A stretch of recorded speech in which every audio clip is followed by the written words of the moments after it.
aussi parlé. Et nous avons démontré cela. C'est pourquoi j'ai dit qu'on commence un peu tôt, mais nous devions mettre de l'huile. Nous avons, le premier jour, nous avons parlé de l'arche dans l'Ancien Testament. Nous voulons axer cette adoration autour de l'arche.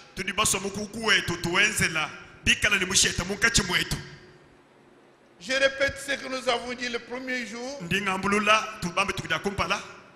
Dans l'Ancienne Alliance, il y avait un seul lieu que Dieu avait choisi pour que l'on puisse adorer. Dieu avait donné le Canaan, c'est-à-dire la terre des Cananéens, aux 12 tribus.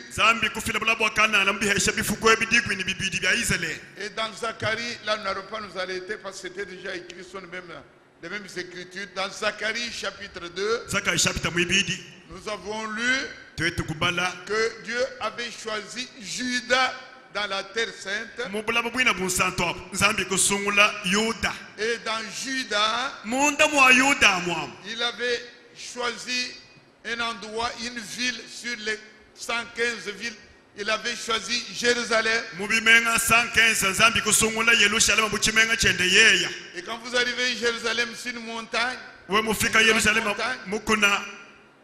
Montagne de Sinaï, la montagne du temple. Il y avait un endroit là-bas, c'est Moridia, un endroit où Isaac devait être immolé.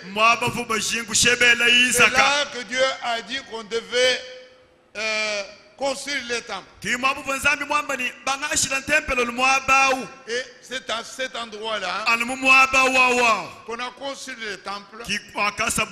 Mais avant le temple, c'était, on adorait dans la tente d'assignation. On se promenait avec cela. Pendant 40 ans, ils sont promenés avec cette tente. Sous la colonne de feu. Et on s'arrêtait. Et nous avons dit que cette arche-là, nous avons déjà projeté, on ne projette plus haut. Une petite caisse là, de moins de à peu près 75 cm. Large. Nous avons vu ici. Dieu avait pris beaucoup de soins. Les étoffes, les centimètres. Et c'est là que les deux pieds sur lesquels Dieu avait écrit de son doigt, les deux pieds étaient dans cette arche.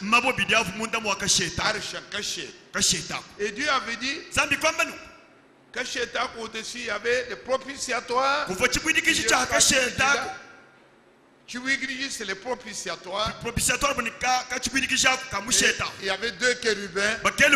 Ils se regardaient comme ça pour protéger ce qu'il y avait en dessous dans la caisse. Les chérubins sont des protecteurs, les gardiens. Et nous avons vu qu'au jardin d'Éden, quand Adam était chassé, Dieu avait placé des chérubins avec les épées flyers pour empêcher l'accès là-bas au jardin d'Éden. Là où il y a la vie de Dieu, où il y a Dieu, on n'accède pas. On met les chérubins parce que pour y arriver, il faut venir dans l'alliance. Si vous êtes dans l'alliance, l'alliance suppose trois choses. Il y a le peuple de l'alliance. Toi, tu dois être dans l'alliance. Et il y a le sang de l'alliance. Et il y a les paroles de l'alliance. Ce sont ces trois choses que nous avons vues. Je le dis encore rapidement dans Exode chapitre 2. Chapitre 2. Qu'est-ce que je vais dire? Ça va vous. Ce que je n'ai pas voulu faire, c'est ce que je commence à faire. Non. Autrement, ça va traîner, ça va faire.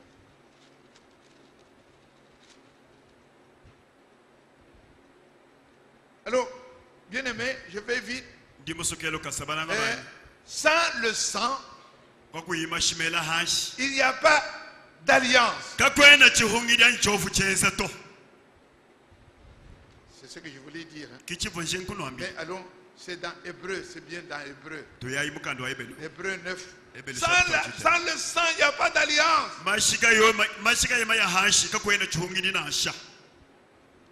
Hébreu 9.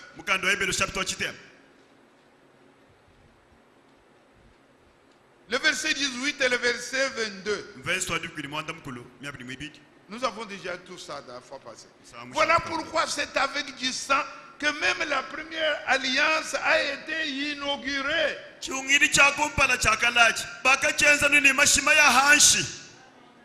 Amen. Amen. Et le verset 22.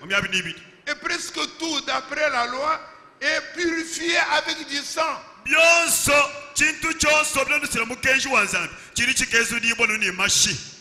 Sans effusion du sang, il n'y a pas de pardon.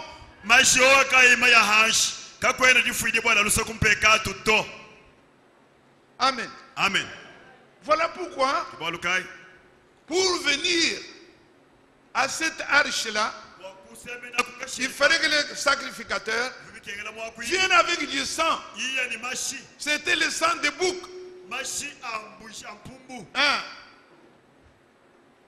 Et de taureaux. Et on venait ensemencer sur le propitiatoire. Alors Dieu pouvait parler. Et parce que nous parlons de ici, un seul endroit, nous avons vu que tout le peuple d'Israël, tous les Bakwang qui étaient là, venaient seulement à Bakwadia. Toutes les 12 tribus venaient seulement à ce seul endroit-là pour venir adorer Dieu.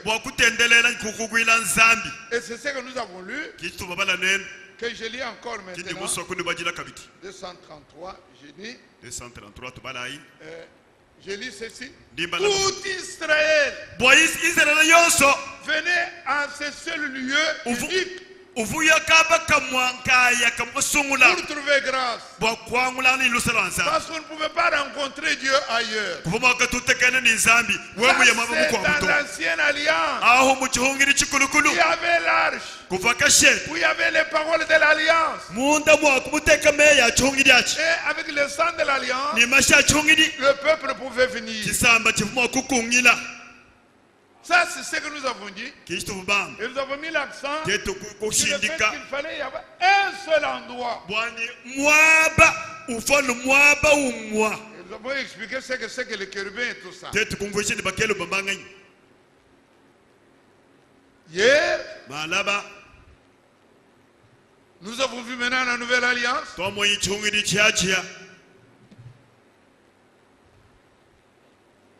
J'ai ici 1, 2, 3, 4, 5, 6 points résumés pour la nouvelle alliance.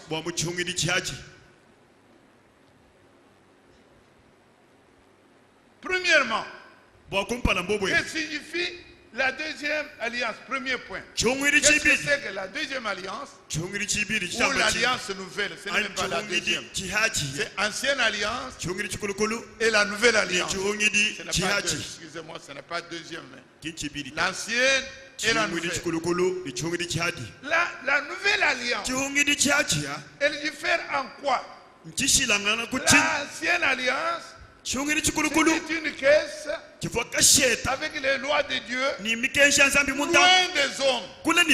Or Dieu, ce qu'il voulait, dans l'adoration, c'est venir tout près de l'homme. Être comme nous sommes tout près là. C'est le désir de Dieu. Quand il a dit fabriquez-moi là. Et il a dit c'est pour que je puisse être au milieu de mon peuple. Dieu veut être au milieu de son peuple.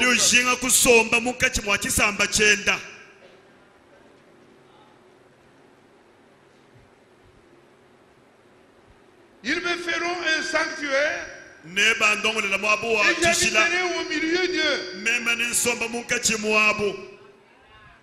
Amen. Amen. Maintenant, écoutez la nouvelle alliance. La nouvelle alliance, j'ai lu avec vous, je vous explique d'abord. Dieu dit, avec cette ancienne alliance, je ne suis pas content. Parce que ce que Dieu voulait, c'est être tout près de l'homme. Et la nouvelle alliance, c'est un changement d'alliance.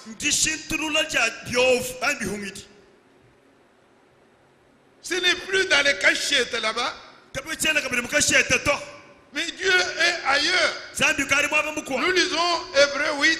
J'ai lu 3 versets pour expliquer dans mon premier point changement d'alliance. Mon point c'est changement d'alliance.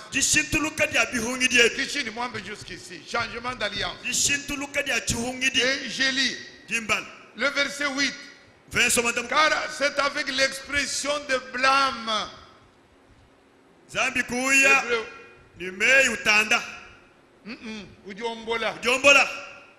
Là, il dit les jours viennent où je ferai une autre alliance. Verset 9. Non comme l'alliance que j'ai traitée avec vos pères. Mais verset 10. Mais voici l'alliance que je ferai avec la maison d'Israël. Après ces jours-là, je mettrai mes lois dans leur cœur.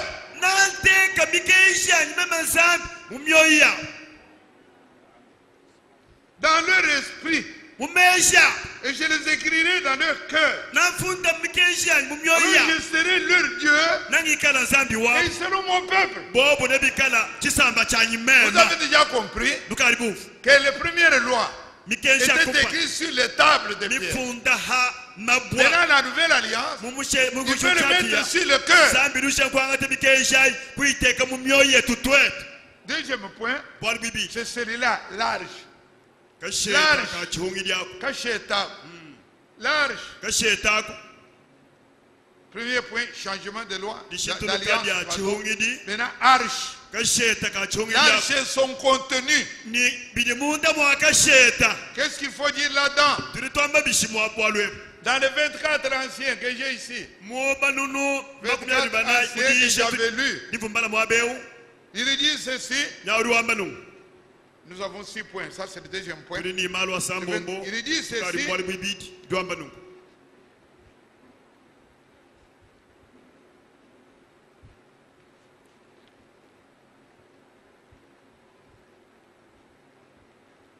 Il dit Dieu était premièrement au ciel. Le trône et l'arche de Dieu c'était au ciel. Il était très loin de nous. Il désirait être tout près de nous. Alors en deuxième lieu, il a établi son trône. Le trône a quitté le ciel. Le trône est venu sur la terre. Mais dans un homme, Jésus-Christ. Alors nous disons qu'il était corporellement rempli la plénitude de la divinité. Dieu était dans cet homme-là. Jésus était le temple de Dieu. Ça ne suffit pas. Jésus dit, il vous est avantageux que je m'en aille. Parce que si je m'en vais, il viendra en vous comme il est en moi. C'est comme ça que les jours de la Pentecôte, le trône n'est plus dans l'arche là-bas. Le trône est maintenant dans l'individu. Dieu d'abord au ciel, l'arche au ciel, l'arche dans l'homme Jésus-Christ, maintenant l'arche en toi et en moi. Amen. C'est ça que nous avons lu ici. Et dans le trône, maintenant nous devons